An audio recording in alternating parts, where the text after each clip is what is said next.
Assalamu alaikum wa rahmatullah, marhaban bikum fi hada al-vidéo. Toujours sur les lois de base de l'électricité. Dans cette vidéo, on va voir le théorème de superposition. Pour l'utilité de ce théorème, on l'utilise pour calculer la tension ou bien le courant aux bornes d'une branche. Ce branche, il existe en parallèle avec d'autres sources. Dans ce circuit-là, je veux calculer la tension U et le courant I sur la branche constituée de la résistance R. Et ce branche, existe en parallèle avec la source E1 et la source E2. Le nombre de sources en parallèle est illimité. Il est 2 au plus. Donc l'objectif, c'est calculer la tension ou bien le courant dans une branche de circuit. Il existe en parallèle avec d'autres sources. Pour la méthode de calcul, la première étape, c'est éteindre E1. Je vais supprimer E1, donner E1 une valeur 0. Donc, une fois supprimé, je vais obtenir un autre circuit. Ce circuit il est différent du circuit précédent. Donc, on a un nouveau courant et une nouvelle tension. Je les appelle I' et U'. Après, je dois calculer la tension U'. Une fois terminé, je passe à l'étape suivante, l'étape numéro 2. Dans le circuit d'origine C, je vais supprimer maintenant E2. Une fois supprimé E2, je vais obtenir un autre circuit différent du circuit précédent. Le courant et la tension différents du circuit précédent, je les appelle I2' et U2'. Après, je dois calculer la tension I2'. Une fois terminé, je passe à l'étape finale.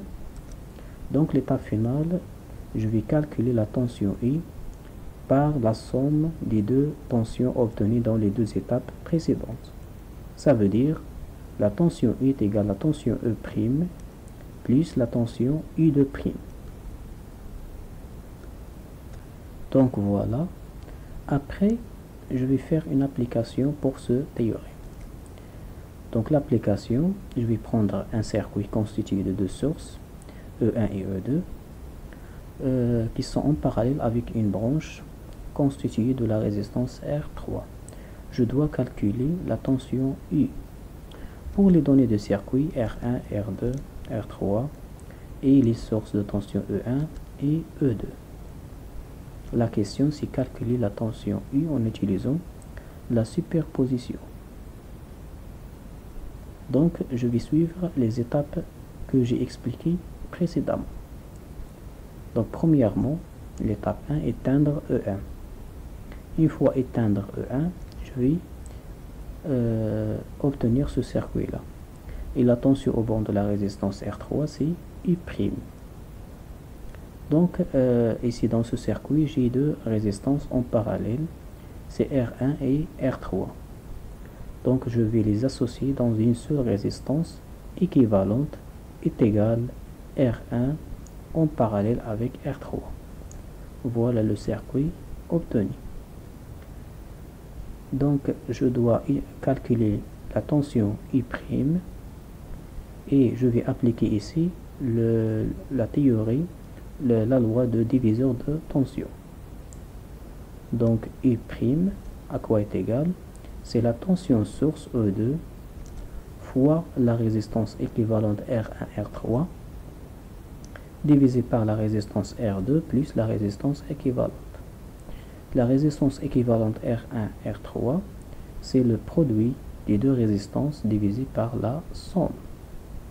Donc, une fois je remplace chaque élément par sa valeur, donc je vais obtenir que U' est égal à 7,5 volts. Maintenant, on passe à la deuxième étape. Dans la deuxième étape, je vais éteindre E2, donner U2 la valeur 0. Donc voilà le circuit obtenu, un circuit sans la résistance, sans la tension E2. Donc aussi j'ai ces deux résistances R3 et R2 qui sont en parallèle. Je vais les remplacer par une résistance équivalente égale R2 en parallèle avec R3. Voilà le circuit obtenu. Aussi, dans cette étape, je dois calculer la tension I2'. Donc I2' est égal à la tension source E1 fois la résistance équivalente R2 en parallèle R3 divisé par la résistance R1 plus R2 en parallèle avec R3. J'ai expliqué le diviseur de tension dans une vidéo. Les gens qui n'ont pas encore vu ce vidéo, doivent le voir pour comprendre cette application. Après, je remplace chaque élément par sa valeur. Donc, je vais obtenir que I2' est égal à 5,6 volts. Dans l'étape 3, c'est l'étape finale. La tension est égale à la somme des deux tensions obtenues. Donc, je vais calculer la tension I. Je remplace I' et I2' par leur valeur. Donc, après calcul, je dois obtenir la tension est égale à 13,1 volts. Donc, voilà ce qui concerne le théorème de superposition. Merci pour votre attention et à la prochaine.